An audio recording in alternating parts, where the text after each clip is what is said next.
Doping. It's one of the biggest controversies in the sports world today and has been for a very long time. You may have seen some examples of the scandals that have come up within the past few years and a few decades. Some of these include Lance Armstrong and his doping scandal, or the Russian Olympics doping scandal, or you may have never really thought about them at all. But there are definitely many things to consider before you take your stance over whether doping is wrong or whether it is completely unethical. We have many doping agencies throughout the world and in the US today that uphold that doping is completely wrong and that it should not be allowed at all. These include the United States Anti-Doping Agency, the USADA, and WADA, the World Anti-Doping Agency.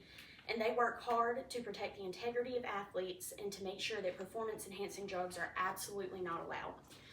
But if you want to form your own opinion, there are definitely some interesting things that you need to consider. The first of these is the health of the athlete. According to the USADA, there are multiple different kinds of performance-enhancing drugs that you can take. These include growth factors like human growth hormones, beta-2 agonists that are usually used for asthma and regular medical purposes, and stimulants such as Adderall. And there are many more. The list goes on and on.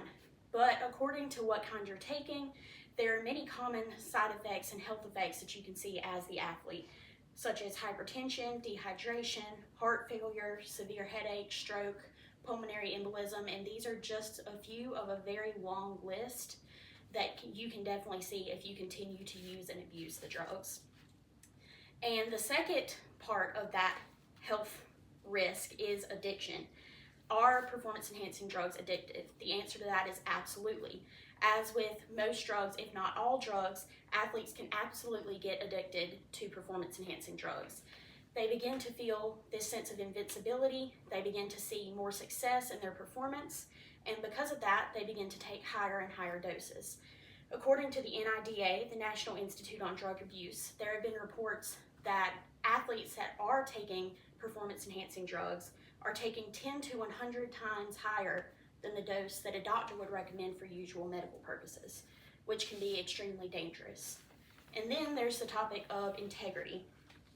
According to the Swiss Sports Integrity Foundation, doping in sports undermines the years of training that athletes have gone to get to the point that they are. It is essentially cheating. Not only does it mislead the speculators into believing that they can possibly perform the sport through natural training, but it also takes away the fair playing field and completely damages the sport's reputation. Now, you may have formed an opinion or you may not, but I definitely recommend that you look more into doping in sports. And if you really want to see a good documentary about it, I would definitely recommend watching Icarus, and it will absolutely show you why doping is completely wrong.